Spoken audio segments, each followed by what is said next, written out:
What is up, guys? It's TimeForDillon, back at it again with another crypto video.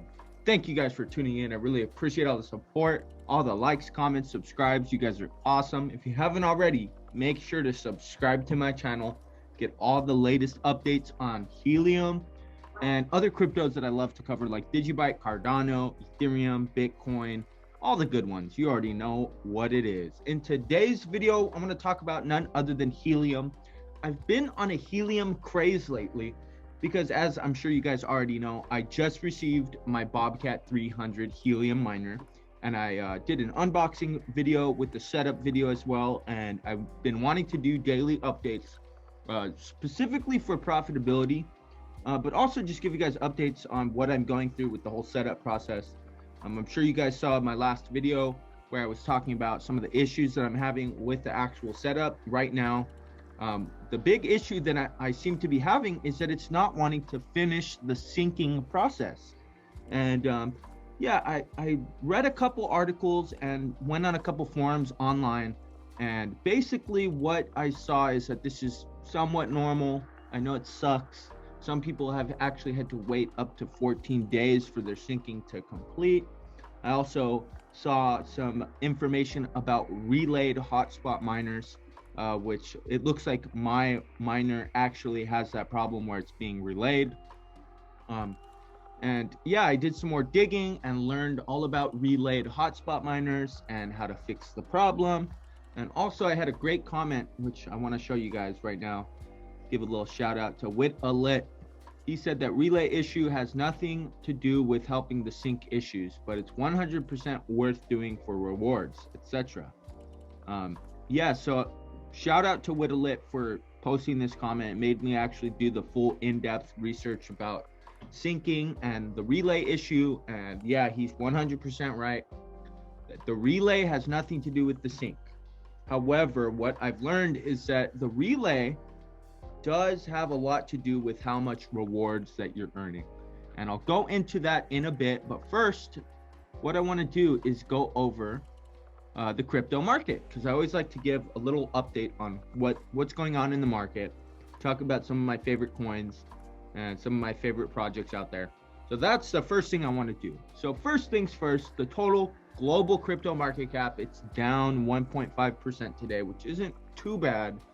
But we've been hovering right around this range for the past two to 3 weeks, coming up on a month here. The 1.4 trillion dollar market cap. And yeah, it seems like everything is somewhat stagnant. We have days where it goes up a little bit, and then we have days like today where everything seems to go down a little bit as well. But yeah, so first things first, Bitcoin sitting at $33,200, down 3% today, with a market cap of $624 billion. Yeah, you know, like I've been saying in my videos, Bitcoin has been sitting right in this channel, the $31,000 to $41,000 price range.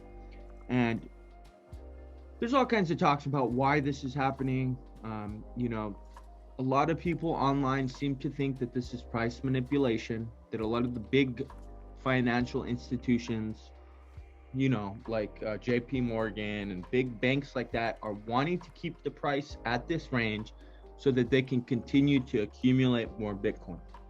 Whether or not that's true, nobody really knows except for the people that are doing this. And you know, Bitcoin has grown so much over the past years that sometimes it's hard for us to think that, yeah, price manipulation could actually be a potential factor in the price. But it's definitely possible. You know, all you have to do is realize that there is really no type of governmental regulation that goes along with Bitcoin, number one. And number two, a lot of people that are holding Bitcoin, a lot of the original adopters of Bitcoin have thousands and thousands of Bitcoin, which is a considerable percentage of the total circulating supply of Bitcoin, which means that if they wanted to, they definitely could manipulate the price by selling and also by buying. So it's definitely a possibility. Whether or not it's true, nobody really knows. And if people on the internet are telling you that they know, well, they're lying to you, because they don't. You know, we can look at graphs all day. I always say this. We could look at graphs all day, but the graphs aren't 100% certain.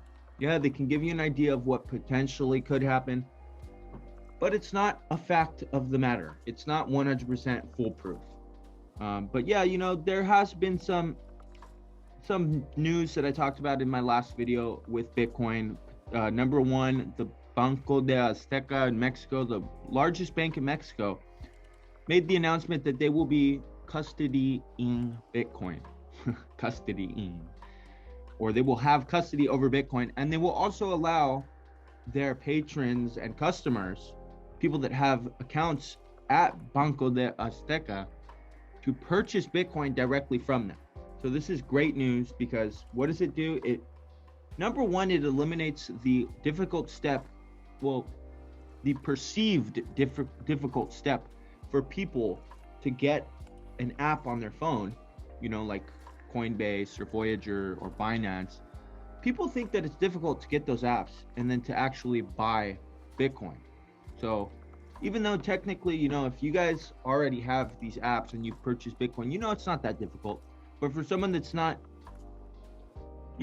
fluent with technology or doesn't know necessarily how to do that, they really need someone to hold their hand through the process. I'm sure you guys have family members that don't want to buy Bitcoin, who don't want to transact with crypto because they don't know how to do it.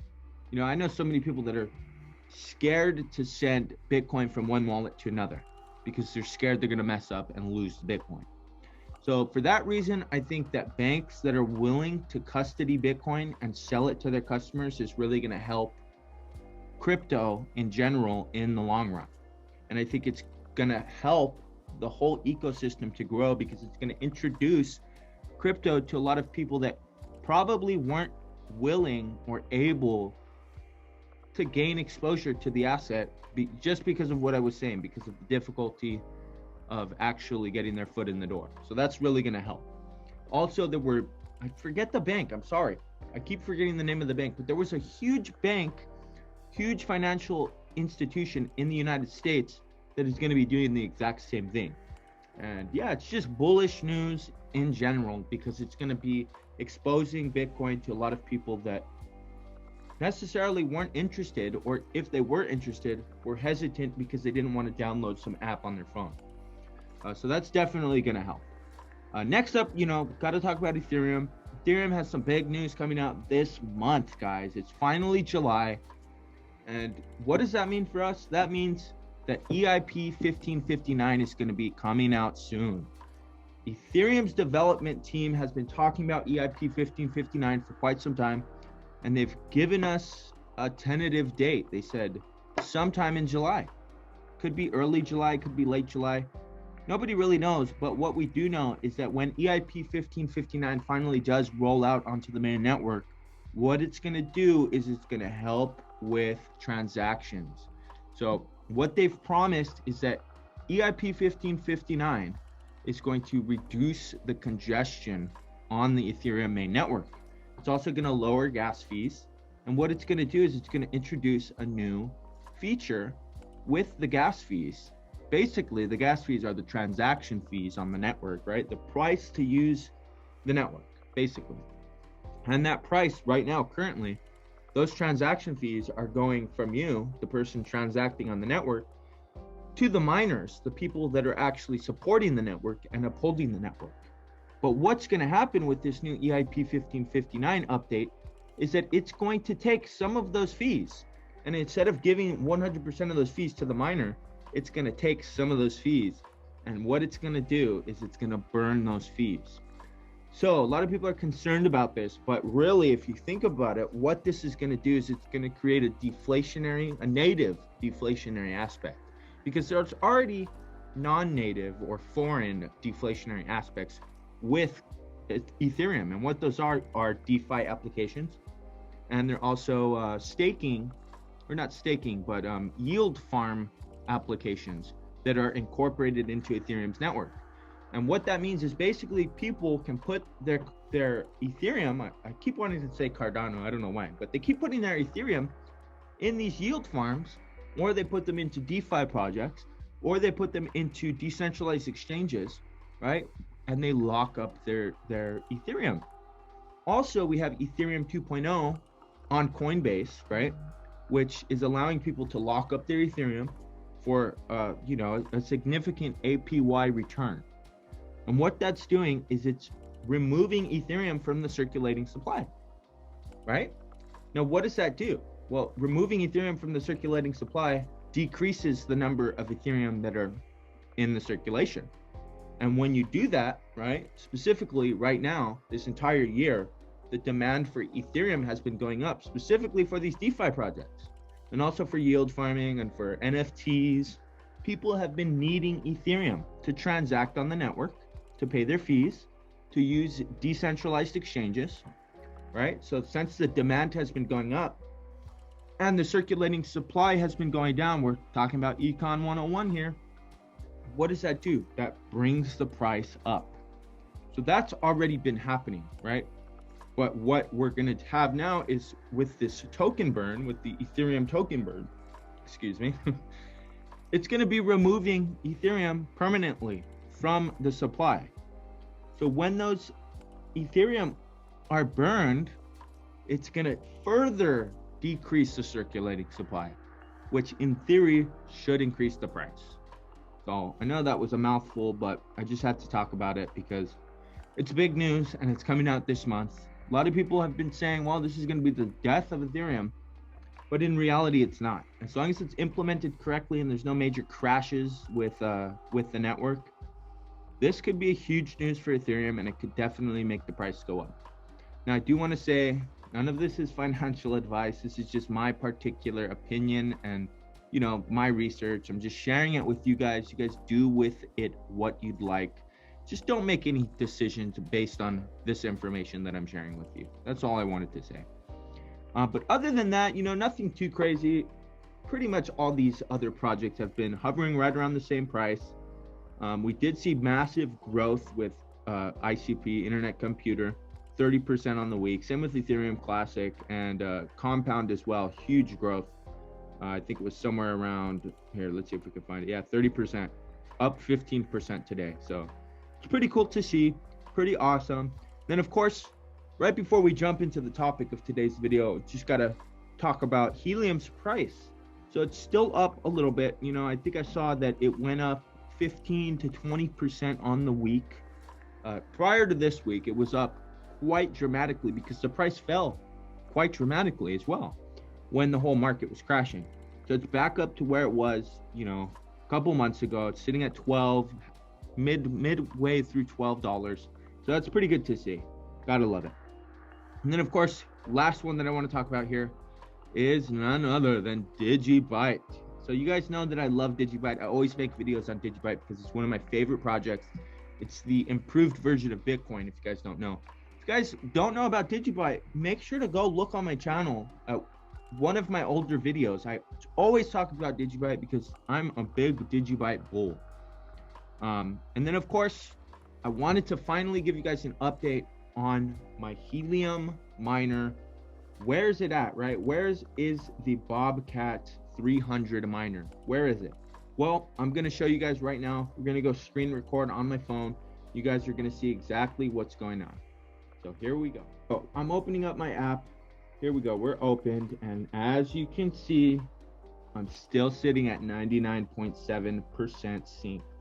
So what I will say is that I'm pretty happy because it's actually been going up a little bit. And from what I've seen online, a lot of people are saying that it gets stuck right around this range. And even some people are saying that the percentage actually goes down a little bit. But I haven't noticed that. It's been sitting right around this price for quite some right around this percentage for quite some time. I think we're coming up on day 3 here that I've been waiting for this to finally sync. Tonight at about 6 p.m. That'll be exactly 72 hours. So we'll see what happens. Hopefully it can finally sync and you know, they'll start earning me some rewards. And then also I was talking about relayed, right? The relayed problem. And as you can see here, Hotspot's connection is being relayed through another hotspot on the network, which may affect mining. To take the hotspot out of relay, please visit the troubleshooting guide. So I went over this yesterday where I was talking about the hotspot being relayed, and I kind of didn't know exactly what the problem was. So that's all I wanted to show you guys on the app. So basically, when your hotspot is being relayed, what does that mean? Well, first let's talk about how your actual internet works. So you go and you buy your internet, right? I have Spectrum. Maybe you guys have Spectrum too. And you're gonna run into this problem, the same problem that I'm running into. So I have Spectrum. I'll show you guys a picture of my router right now. This is my router. I'm sure if you guys have Spectrum, you have the same router as me. And you're gonna run into the same problem if you're trying to mine helium using your hotspot miner with your internet service provider being Spectrum. So Spectrum gives you this router right here. And basically the problem with this router is it does not allow you to port forward. Now, let me just go over this really quickly, just so you guys can understand.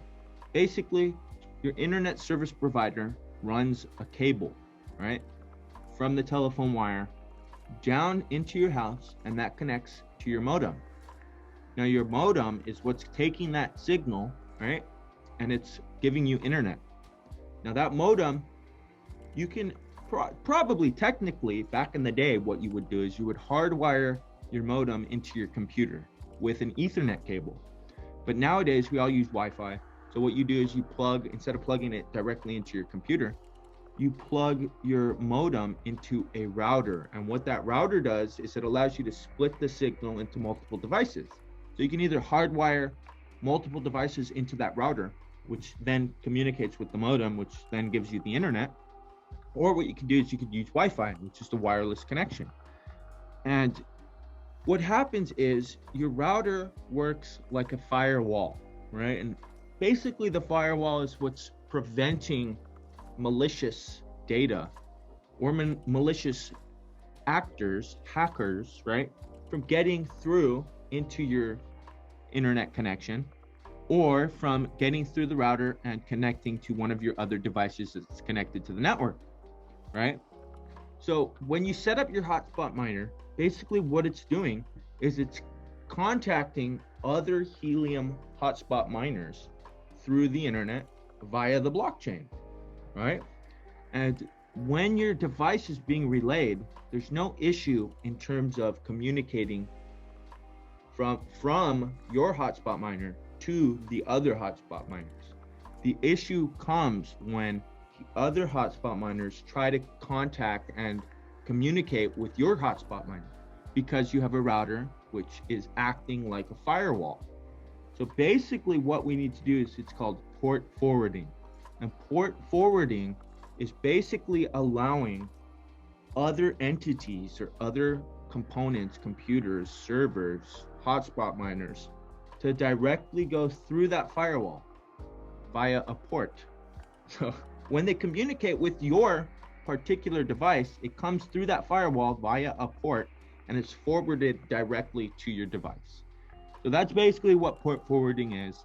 And the problem that you guys are going to run into if you have a Spectrum router like myself is that the Spectrum router that they provide to you when you sign up for the internet via Spectrum, it does not allow you to port forward. So that's the problem I'm having right now. And yeah, I know, thanks to the gentleman that commented on my YouTube video, it's not really going to affect my syncing, and that's fine. But what it's going to affect is my hotspot rewards, because some of the features of the Helium network is that there's something called challenging, right? And also witnessing. And in order for challenging and witnessing to take place, your hotspot miner needs to communicate with other hotspot miners, and they need to communicate with yours. So that's not possible if you're relayed. Some other features, the main features of providing the network, that's possible with your hotspot miner. But unfortunately, the witnessing and the challenging it's not feasible with the relayed router. So what I'm going to need to do, and actually I'm going to do it today, I'm going to go buy a really cheap router from Best Buy. One that's able to, basically work like the one that you have from Spectrum, except it's going to allow me to port forward. And port forwarding is actually pretty cool. It's basically you're setting up a server. That's basically what you're doing. So once you learn how to do this, you'll be able to set up servers for different video games like Warzone or Minecraft. And yeah, it's pretty simple, pretty straightforward. Like I told you guys yesterday, I'm actually going to put out a video for you guys to watch. detailing exactly how I'm going to do it, talk to you guys, give you the full rundown on how to set up the port forwarding so that you guys know how to do it if you guys are in the same situation as me. Just remember, if you guys have Spectrum and you have that tower looking router, the generic one that they give everyone, you're not going to be able to do it. You have to go get a different router. You can buy some, they're very cheap, like $40 from Best Buy. And then also the benefit of doing that is that the router that Spectrum actually provides to you, they're charging you $5 a month for that. So when you go buy your router, right? I'm going to go buy a router for $40, right? After 8 months, it will have paid itself off, basically. And then what you can do is you can take that router that Spectrum gives you and you can take it back to the store, or you can send it in via mail and they'll start deducting $5 a month from your bill. So I think it's worth it. It's pretty cool. We'll be able to set up the network and it'll work much better. It'll work as intended. But yeah, other than that, I'm also very interested in these other helium antennas because, you know, as you know, the BOBCAT miner gives you that dinky little short little antenna that's I think it's a 4 dBi antenna. And yeah, you know, I'm sure it works fine. But if we can increase the range by increasing the antenna, then why not? Although let me say right now, I don't know anything about these antennas. So I'm going to do a lot of research tonight. Probably tomorrow when I make my next video, I'll be able to give you guys some more information on these antennas. And yeah, probably test a couple out because I'm very interested in these. And yeah, give you guys some information. Maybe you guys are probably in the same boat as me where you're thinking about getting another antenna and you want to know if it's profitable.